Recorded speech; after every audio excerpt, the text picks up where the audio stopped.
नमस्कार, मैं हूं आपके साथ रजितार और आप देख रहे हैं आरएल टीवी इंडिया। इस समय हम लोग मौजूद हैं यानी रोहिणी के पास एक दृष्टि बाधित लोगों का संस्थान है जहां पर उनको ट्रेनिंग दी जाती है, यहाँ पर उनको पढ़ाया जाता है और बाकायदा यहाँ पर जो उनको सुविधाएं प्रोवाइड की जाती हैं। आज की ये स्टोरी बहुत ही ज़्यादा आपके लिए एक बोल सकते हैं इंस्पिरेशन होगी और साथ ही आप इससे बहुत कुछ सीखोगे। हम छोटी छोटी चीज़ों को ना मिलने पर हार मान लेते हैं या फिर ये सोचते हैं कि हम किसी लायक नहीं हैं, लेकिन जो लोग किसी लायक नहीं है वो बहुत कुछ कर रहे हैं दुनिया में। यानी कि इसी संस्थान से एक बेटी अन्नू आगे निकलकर उसने जो है ऑस्ट्रेलिया को हराकर देश को वर्ल्ड कप दिलाया है, यानी वर्ल्ड कप दिलाकर लाई है। यही संस्थान है जहां उसको ट्रेनिंग दी गई, यानी भारतीय क्रिकेट टीम जो कि एक दृष्टिबाधित लोगों की क्रिकेट टीम है और उसी में उसका चयन हुआ और उसके बाद आज जो है ऑस्ट्रेलिया को हराकर जो है भारत को उन्होंने वर्ल्ड कप जिताया है। दोस्तों, आज बात करेंगे और साथ ही जानेंगे कि यहाँ जो है किस प्रकार से संस्थान में ट्रेनिंग दी जाती है, किस प्रकार से लोगों को सिखाया जाता है जिन लोगों को कुछ नहीं दिखता है। यानी हमें सब कुछ दिखते हुए भी, सब कुछ करते हुए भी, फिर भी हम लोग अगर हार मान लेते हैं तो यहाँ चीज़ें हम देखकर, यहाँ चीज़ें समझकर बहुत सारी चीज़ें जो है यहाँ से देखेंगे और यहाँ जिसको आपने सर्च किया है उसका नाम सबसे ऊपर आ जाएगा। ठीक है, डबल टैप करा, बीच में एक बार स्क्रीन के बीच में टैप करना है। जब भी किसी का चैट ओपन होता है उसके बाद स्क्रीन के बीच में एक टैप करना होता है। ठीक है, नहीं तो ये आपको सर्च, अटैच, वॉइस मैसेज यहाँ पे ही घुमाता रहेगा। ठीक है, लोग मेरे साथ में जो लोगों को देख पा रहे होंगे ये नेत्रहीन लोग हैं, यानी इनको जो है किसी को दिखाई देता है लेकिन किसी को बिल्कुल भी दिखाई नहीं देता है। क्या आप सोच सकते हैं कि नेत्रहीन लोग हैं किस प्रकार से मोबाइल या कंप्यूटर को चलाना सीखते हैं? ये मेरे साथ ट्रेनर हैं और ये सबको सिखा रहे हैं। अभी अभी इनसे मैंने बात करी तो इन्होंने बताया कि ये कंप्यूटर भी चलाना सीखते हैं और साथ ही अभी इनको मोबाइल वो ऑपरेट करा रहे हैं। मैंने इनका एक कैप्चर भी किया है। आप मोबाइल कैसे इनको बताते हो? देखिए मोबाइल के लिए हम इनको जो हमारे पास नॉर्मल फ़ोन होते हैं हाँ। वही हम इनको सिखाते हैं। इनके लिए कोई अलग से फ़ोन नहीं होता। अच्छा। दूसरी बात कि हमारे जो स्मार्टफ़ोन है उनमें पहले से एक फ़ीचर है जिसको टॉक बैक बोला जाता है। अच्छा। ठीक है, तो आपको फ़ोन लेना है और आपको फ़ोन का टॉक बैक जो है वो सिस्टम सेटिंग्स में जाके ऑन करना होता है। इसके बाद जैसे ही आप ऑन करेंगे आपका फ़ोन बोलने लगेगा। अच्छा। आप जहाँ पर भी जाएंगे, जो भी काम करेंगे वो आपको बोल करके बताता है। तो उससे ये लोग सुन करके काम कर लेते हैं। अच्छा। तो इनको काफ़ी आसानी होती है। और टॉकबैक के अलावा बहुत सारे सॉफ्टवेयर हैं जैसे ऑटो टीटीएस है, एलिक्वेंस है और इस तरह से कंप्यूटर में भी बहुत सारे सॉफ्टवेयर्स होते हैं जो स्क्रीन पर जो भी आ रहा है वो पढ़ के बताता है और ये लोग ऑपरेट करते हैं। अच्छा, अभी आप इन्हें क्या पढ़ा रहे हो उसमें? अभी मैं इसमें एक फ़ोन में जैसे बेसिक यूज़ करना, कॉल करना, मैसेज करना, व्हाट्सएप यूज़ करना, जीमेल ईमेल हैंडलिंग करना और ऐप वगैरह इंस्टॉल करना, ये सब चीज़ें मैं इनको बता रहा अच्छा, इनको आपने सिखाया है? हूँ। जी, इनको मैंने सिखाया। आपने क्या क्या सिखाया? मैंने फ़ोन कैसे किसी को कॉल करना है, कोई कॉल आया उसको कैसे चेक करना है, कॉल कैसे रिसीव करना है, उसके साथ मैसेजेस कैसे देखने, मैसेज बॉक्स में जाके मेल चेक करना, मेल करना, बाकी प्ले स्टोर से कोई ऐप डाउनलोड करना, ये सारी चीज़ें। मोबाइल है लेकिन आप कैसे इसको यूज़ करते हो? जी सर। हाँ। जैसे ये हमने फिंगर लगाया, हाँ। लॉक खुल गया। हाँ। मुझे भी किसी भी ऐप्स पे जाना है। हाँ। मुझे सर ने जो सिखाया है, हाँ। जैसे हमें फोन पे गया, इसमें हाँ। देखिए इसमें जो है सर, मतलब ये नंबर दिखा रहा है कि इस नंबर से कॉल आई हुई है हाँ। और ये फोन हो गया। हाँ। और आगे मैं मैसेज देखना चाहता हूँ हाँ।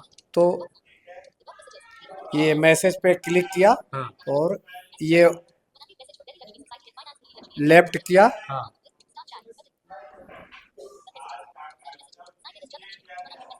ये सर हमारा मैसेज हमें पढ़ के बताया जा रहा है मोबाइल के जरिए, इंग्लिश टॉक्स के जरिए। इससे पहले आपको मोबाइल चलाना आता था? जी पहले आता था लेकिन बिल्कुल जीरो आता था। अब मैं बहुत अच्छा सीख लिया यहाँ पे ट्रेनिंग लेकर। एक प्रमुख अंग रही हमारी अनु, और ये बहुत गौरव का विषय है कि भारतीय महिला क्रिकेट टीम के बाद भारतीय महिला नेत्रहीन क्रिकेट टीम भी विश्व में पहले स्थान पे आई और उस टीम के सदस्य होने के नाते ये सौभाग्य प्राप्त हुआ अनु को। विभिन्न सम्मानों से साक्षात्कार करने का दिल्ली सरकार ने सम्मानित किया और बिहार सरकार भी किया है। बिहार सरकार, और इस कड़ी में फिर ये मंतव्य आया कि हम सबको भी अपनी संस्था में भी करना चाहिए, उसे आशीष देना चाहिए, और इसके लिए हम सब आज एकत्रित हुए हैं। आप देखिए मीडिया से बहुत से लोग हैं, जीवन में आगे ही आगे बढ़े, पीछे मुड़कर ना देखे और हर वो मुकाम हासिल करे जिनका जो इन्होंने लक्ष्य बनाया है। ये पूरी की पूरी वर्ल्ड कप क्रिकेट टीम जिन्होंने भारत का नाम रोशन किया है, भारत के गौरव को क्रिकेट के क्षेत्र में बढ़ाया है, पूरी की पूरी क्रिकेट टीम को मैं पुनः बधाई देते हुए, पुनः हम सबका आशीर्वाद प्रदान करते हुए, ज्यादा समय ना लेते हुए अपनी वाणी को विराम देता हूँ। जय हिंद, जय भारत। पवन मित्तल जी, वरिष्ठ उपाध्यक्ष सत्यार्थी जी, आशु कुमार जी, महिला प्रकोष्ठ की चेयरमैन मैडम आशु जैन, कार्यकारिणी सदस्य शकुंतला आर्या जी, हरमीत कौर मैडम, जसमेर पानू जी, दिनकर सोसाइटी के महासचिव डॉक्टर राम निवास सिंह, युवा नेता विवेक मणि त्रिपाठी, राकेश पाल जी, हमारे संस्था के कोषाध्यक्ष डॉक्टर कृष्ण मुरारी जी, जो कभी स्टेज पे नहीं होते, केवल काम में लगे रहते हैं। इनका ये कभी भी दिखावे में विश्वास नहीं करते हैं, केवल कर्म में विश्वास करते हैं। तो जो आज के कार्यक्रम का मुख्य आकर्षण का केंद्र बिंदु है वो अन्नू कुमारी, जो इस संस्था में कई वर्षों से रह रही है और हम सभी बच्चे को यही कहते हैं कि रोजगार के लिए पढ़ना तो अनिवार्य है, वो तो पढ़ना ही है, किंतु कोई एक अन्य विधा का चयन अवश्य करना चाहिए। कोई अन्य ऐसी चीजों का चयन अवश्य करना चाहिए जीवन में जिसमें आपकी लगन हो, जिसमें आपकी इच्छा हो। कभी भी अनिच्छा कार्य नहीं करना चाहिए। जिस कार्य में आपको मन लगता हो, आपकी इच्छा हो, उस काम में अपने आप को बिल्कुल समर्पित भाव से उस कार्य को करिए, जरूर जीवन में सफलता मिलेगी। अभी इन्होंने, पवन जी ने बड़ा अच्छा श्लोक पढ़ा, उद्यमेन सिद्ध्यन्ति कार्याणि न मनोरथे न हि सुप्तस्य स्यस्य परिविशन्ति मुखे मृगा। तो कहता है कि जीवन में यदि आप कोई लक्ष्य निर्धारित कर लेंगे कि हमें उस लक्ष्य को हासिल करना है, तो उस लक्ष्य को हासिल करने में समय लग सकता है, किंतु लक्ष्य अवश्य कई बार पूर्ण लक्ष्य हासिल हो जाता है, कभी कभी अधूरा भी होता है, लेकिन होता है। ये कोई जरूरी नहीं है कि सभी अंतर्राष्ट्रीय ही खिलाड़ी बन जाए, लेकिन यदि कड़ी मेहनत के साथ काम करता है तो राष्ट्रीय स्तर का भी खिलाड़ी बनना बहुत बड़ी बात है, वह भी बहुत बड़ी बात है। तो अन्नू जो 4 साल पहले भी इसको हमने एक बार मोटिवेट किया था, क्रिकेट खेलो, क्योंकि रेस में इसका इंटरेस्ट था, एथलीट थी, तो लगा कि ये खेल सकती है। फिर उस समय थोड़ा बहुत रुझान कम था, लेकिन फिर इसकी रुझान बढ़ी और फिर इसने क्रिकेट में, आप ये सोच सकते हैं कि एक दृष्टिबाधित, उसमें भी लड़की को प्रैक्टिस के लिए यहाँ से 15 किलोमीटर डेली जाना और 15 किलोमीटर आना कोई आसान बात नहीं है। और दिल्ली जैसे शहर में जहाँ काफी ट्रैफिक है, ये 15-20 किलोमीटर जाना, 15-20 किलोमीटर आना डेली करके और प्रैक्टिस की है। पीतमपुरा, यहाँ कभी पीतमपुरा जाती थी, कभी छत्रसाल स्टेडियम रेस के लिए जाती थी। तो इस तरह से इसने मेहनत की और मेहनत करने के बाद इसका राष्ट्रीय स्तर पर चयन हुआ। फिर अंतर्राष्ट्रीय जो पहली बार दृष्टिबाधित बालिकाओं के लिए वर्ल्ड कप हुआ, उसमें भारतीय टीम की प्रतिनिधित्व नहीं की, हर एक मैच में ये खेली। 2 मैच तो हम लोग खुद देखने के लिए गए थे और हम लोग प्रोत्साहित करते थे। 2 मैच में हम लोग छुट्टी लेकर के गए थे, हम और जसमेर वहाँ पूरे मैच में ग्राउंड में रहे थे, क्योंकि यदि कोई मेरा बच्चा कुछ करना चाहता है तो हमारा फर्ज होता है कि हम उसे प्रोत्साहित भी करें। हमारे जाने से ये नहीं है कि हम बहुत अच्छा कर गए और हम नहीं जाते तो बहुत बुरा करती। ये हमारा दायित्व था, हमारा फर्ज था कि ग्राउंड पे जाकर भी इसे प्रोत्साहन दें। इतना ही नहीं, हम लोग एयरपोर्ट पे भी रिसीव करने के लिए गए थे, पूरे हॉस्टल की सभी लड़कियां गई थी, वहां भी रिसीव करने गए जब वर्ल्ड कप जीत कर आई।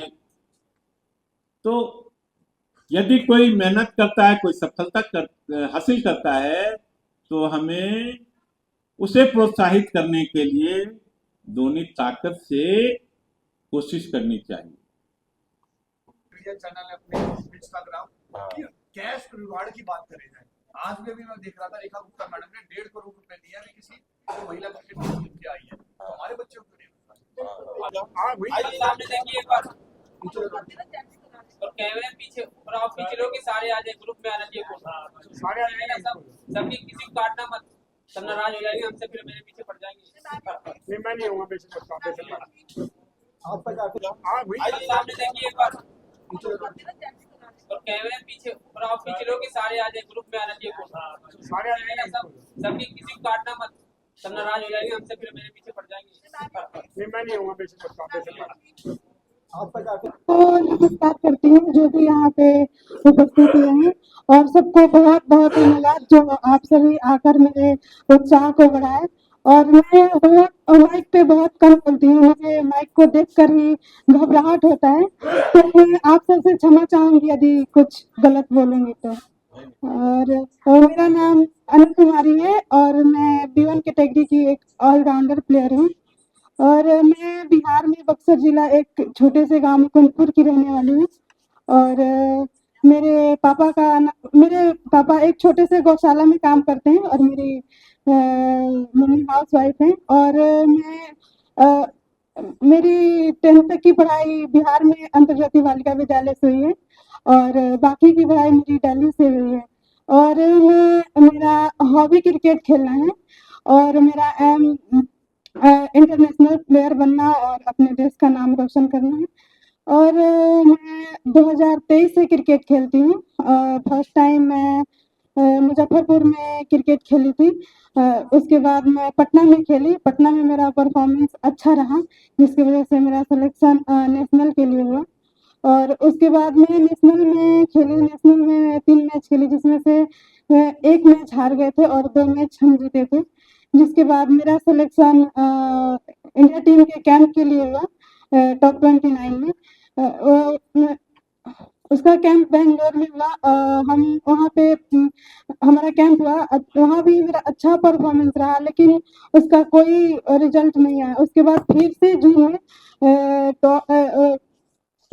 54 बच्चों का सिलेक्शन हुआ, वहाँ पे बहुत मैच हुआ जैसे जोनल मैच और ब्लू इंडिया रेड इंडिया, उसमें मेरा परफॉर्मेंस बहुत अच्छा रहा जिसकी वजह से मेरा सिलेक्शन वर्ल्ड कप के लिए हुआ। और फिर हम लोग का कैंप वर्ल्ड कप के लिए 1 महीने का कैंप हुआ। उसके बाद हम लोगों का 11 नवंबर से मैच स्टार्ट हुआ जो कि मॉडल टाउन में था। Modern public school, modern school में था। और फिर हम लोग का बेंगलोर में मैच हुआ और हम लोग का सेमीफाइनल फाइनल श्रीलंका में हुआ। और हम लोग का 5 लीग मैच था, हम लोग 5 लीग मैच अच्छे से जीते और सेमीफाइनल और फाइनल भी जीते।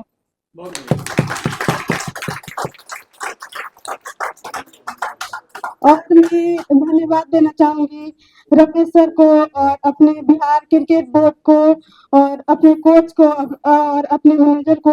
वो मेरे को बहुत सपोर्ट की और यहाँ तक लाने में उनका बहुत बड़ा सहयोग रहा है, तो मैं उनको बहुत बहुत धन्यवाद देना चाहूँगी। संस्थान के पदाधिकारीगण, सो यहाँ आप लोग देख सकते हैं और मैं इनसे बात करूँगा यहाँ पर किस प्रकार से बच्चों को ट्रेनिंग दी जाती है या फिर उनको जो है सिखाया जाता है।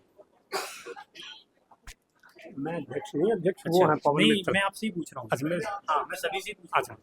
हाँ, देखिए जी, यहाँ संस्था में कंप्यूटर है, हर प्रकार की ट्रेनिंग दी जाती है, कोशिश की जाती है कि बच्चे किसी भी रूप में किसी भी प्रकार से आगे बढ़े। मेन उद्देश्य आगे बढ़ाने का है।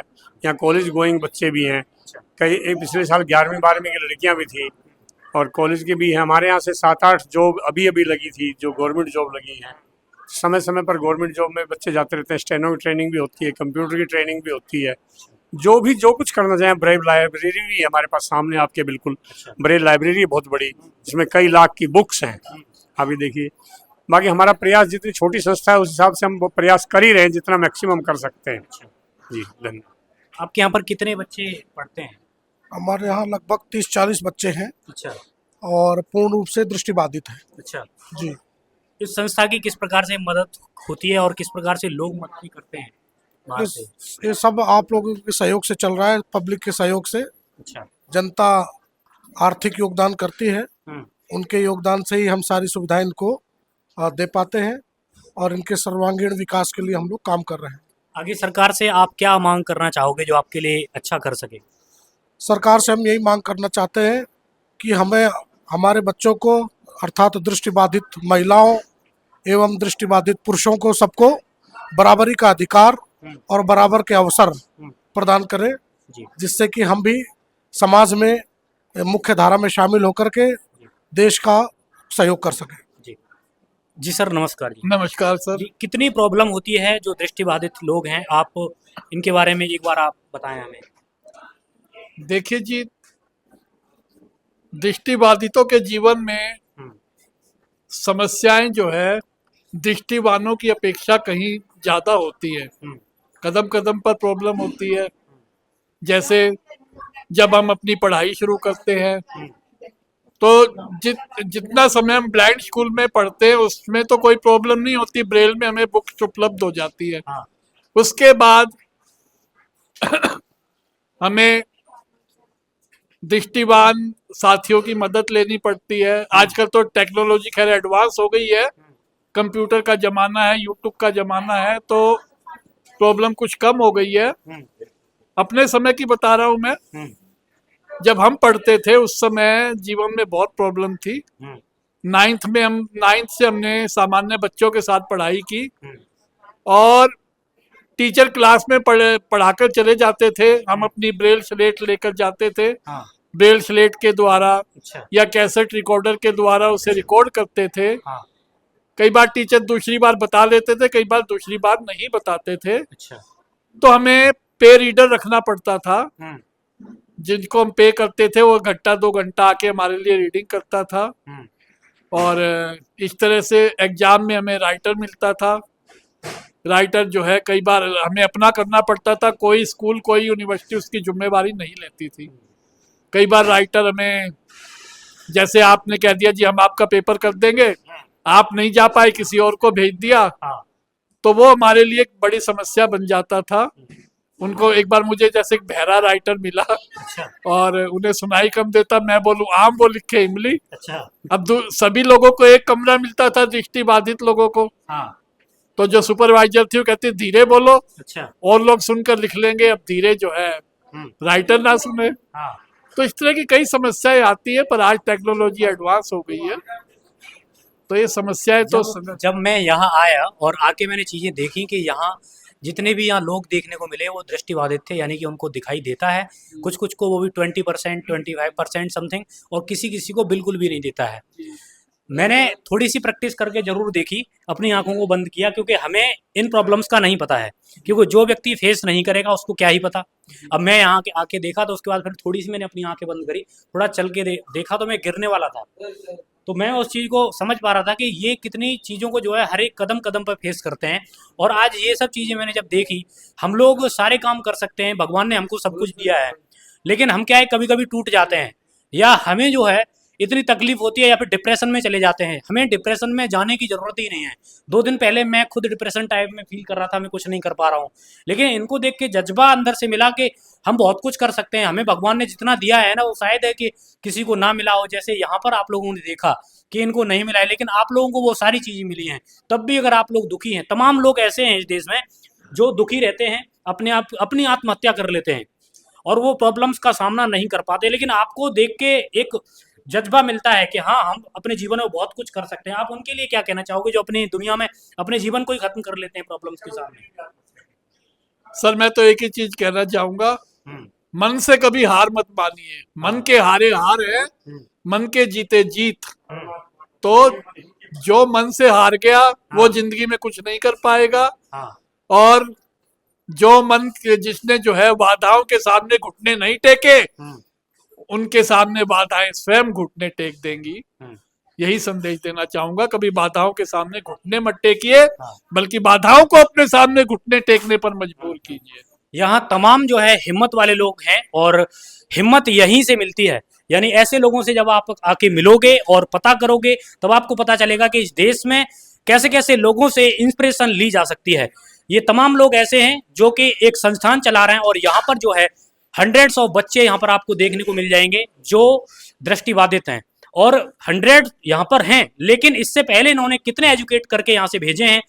जैसे कि इन्होंने अभी बोला कि यहाँ जो है बच्चों को पढ़ाया जाता है और उसके बाद उन्हें गवर्नमेंट जॉब तक मिली है। जी नमस्कार जी। आपके यहाँ पर जिस प्रकार से एजुकेशन दी जा रही है या फिर उनको ट्रेनिंग दी जा रही है, वो किस प्रकार से आप प्रोवाइड करा पा रहे हो? कितने बच्चों को प्रोवाइड कराते हो? देखो, मैं सबसे पहले अपना परिचय दे दूं। मेरा नाम डॉक्टर रमेश प्रसाद सिंह, मैं महासचिव हूं भारतीय नेत्रहीन कल्याण परिषद का। जी। भारतीय नेत्रहीन कल्याण परिषद 1996 में रजिस्टर्ड हुई और इस परिसर में 2005 से कार्य कर रही है।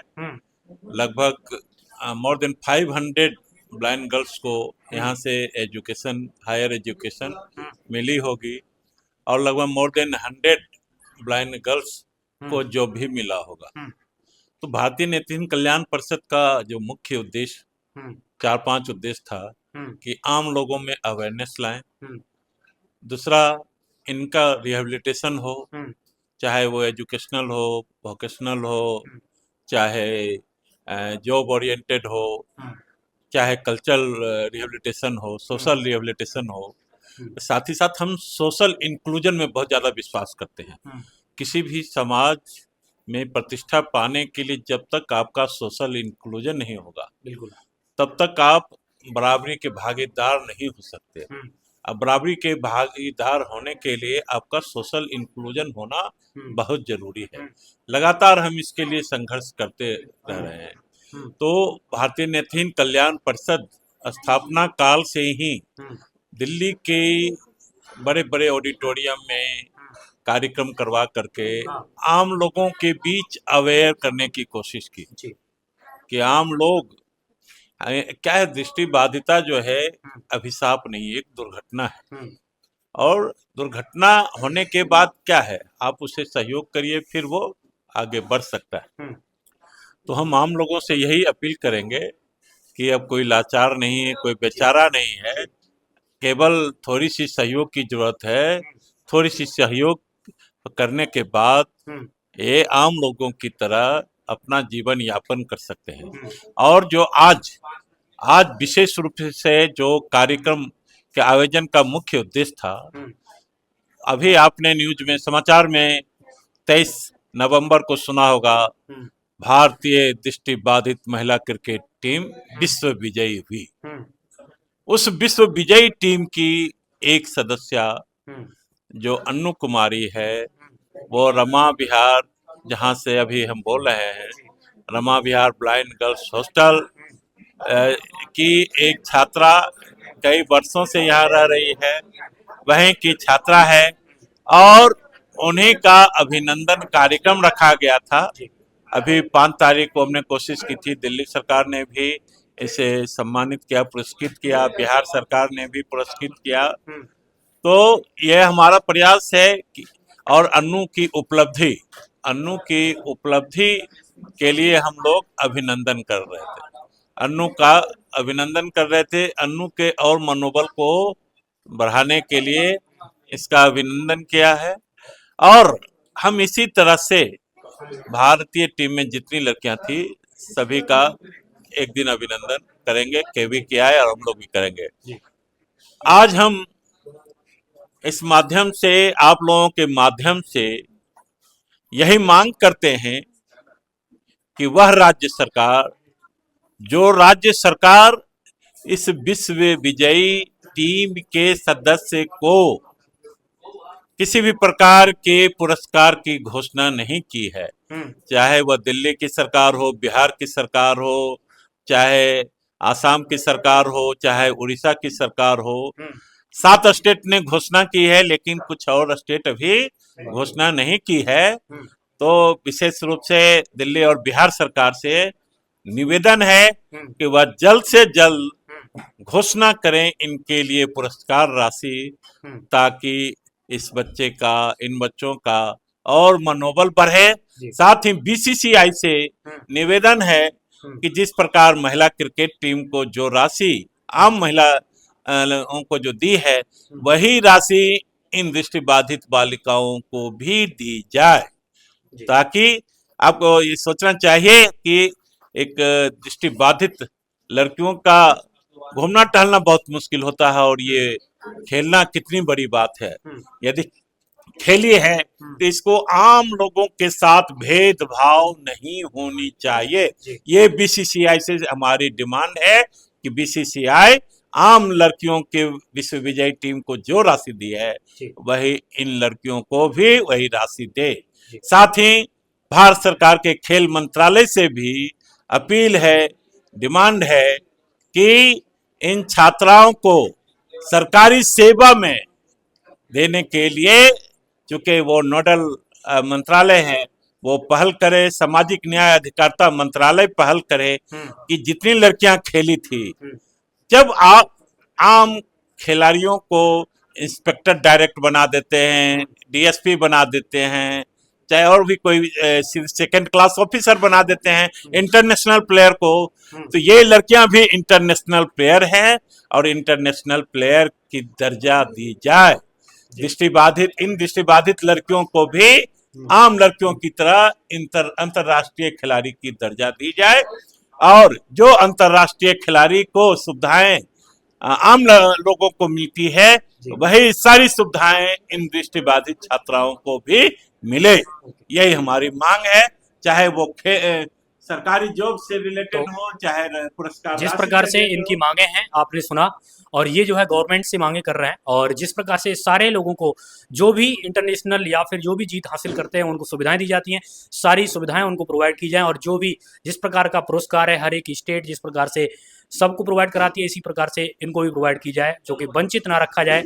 तो ये सब इनकी मांगे हैं, जरूर इनकी मांगे पूरी की जाएंगी और गवर्नमेंट से ये गुजारिश है। तब तक के लिए बहुत बहुत धन्यवाद।